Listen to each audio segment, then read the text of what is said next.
My name is Carson Hunt. I am 14 years old. I have homocystinuria cobalamin G. I live in Overland Park, Kansas. I'm Dana Hunt, and I live in Overland Park, Kansas with my husband Darren and our older son Ethan, and we're excited to be here today. My understanding of cobalamin G hasn't really been noticeable. I have only known I've had cobalamin G for about a year now. Same with homocystinuria HCU. I didn't even know I had it. Obviously, probably my parents did, but I just haven't had that information. But now I do.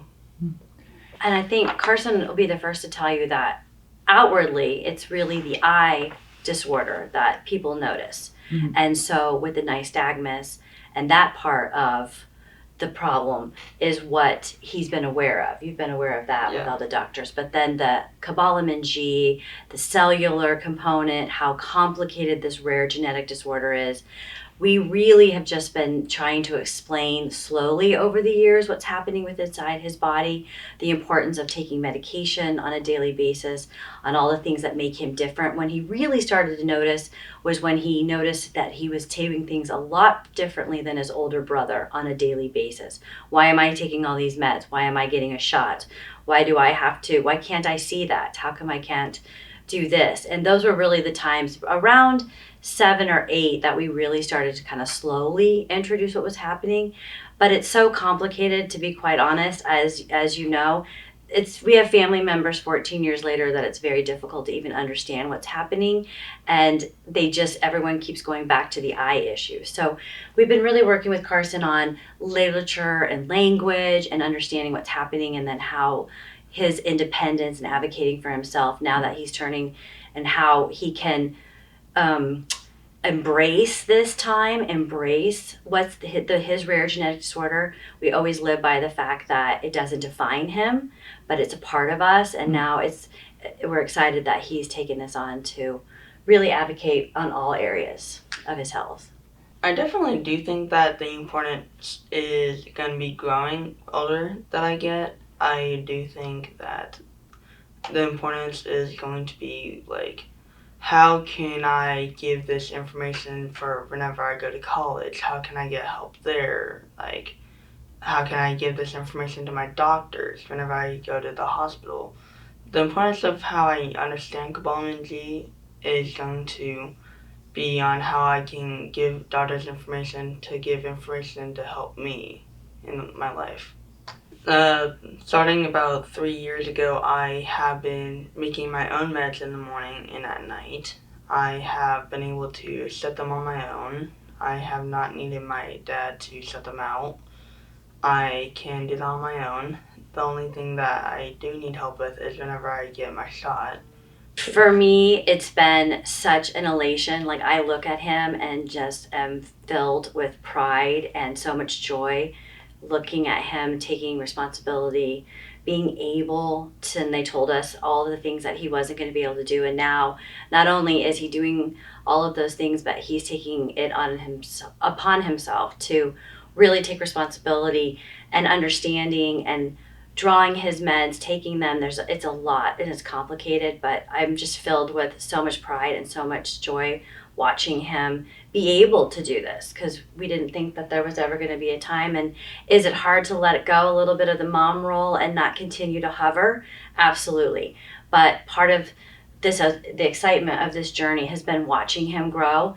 For me, letting him explore the things he wants to do, riding a bike, using the ways he's figured out to maneuver his life, especially with his eye condition, has been it's very scary. But at the same time, like, watching him spread his wings is one of the greatest joys of my life. Really, the thing about our expectations whenever I go to the doctor is just stabilism. I don't want my homocysteine level to rise up, spike, as I did when I first started puberty. I think it's very difficult to relinquish this to when they ask him direct questions, especially a few things are still right that you would like me to answer. Or when we asked our doctor, quite honestly, we asked her for a very simple sentence to share with us, that Carson could begin to share with his friends and others about and how to describe this. And she literally looked at us and was like, I can't. It's so complicated trying to come up with just a sentence to explain so Carson, we could have a one-liner. And that was really telling to us when we asked her to help us define it. Honestly, I haven't shared anything about Kabbalah outside of my family. I think Kabbalah is something that is part of our family. I don't like to think Kabbalah is something to describe me as. It is a part of me, but it's not what I describe myself as. It's just something we talk in our family circle.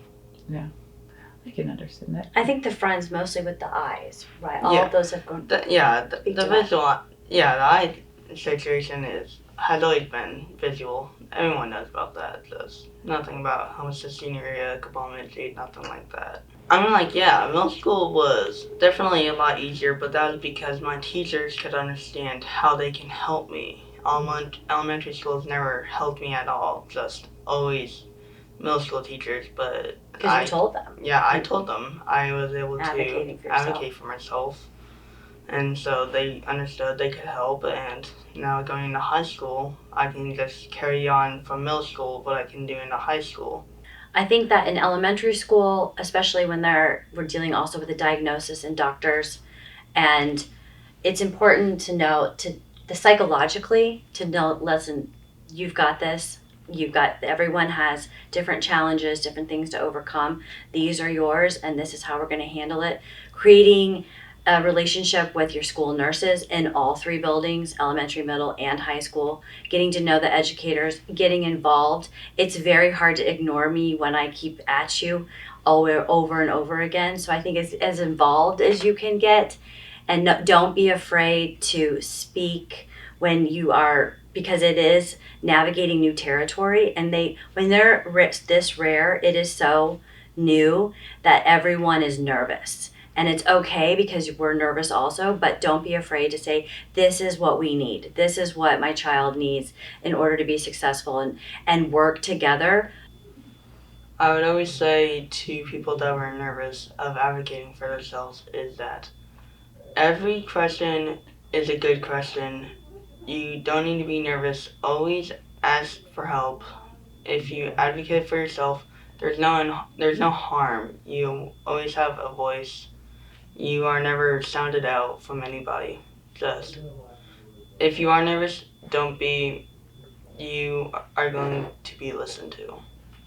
I am planning to go to college. I am hoping to have a successful career. I don't know what I'm going to be doing, but just to be successful. I do want to have a family and hopefully have a kid. After high school, I'm hopeful that he will continue to just explore this awesome path that's in front of him and not be afraid to take the chances, even though there's so many that will continue to come. I just have faith that he will continue to exceed all of our expectations, including his own. My biggest wish is, since we have made it this far, that we can help and find research and doctors who will help us now take a look at these young adults and how to make their lives easier going into adulthood, so that they can continue to thrive and be healthy and happy, and then live just a really wonderful rest of their life and find their place within the medical community as they graduate, per se, from pediatrics.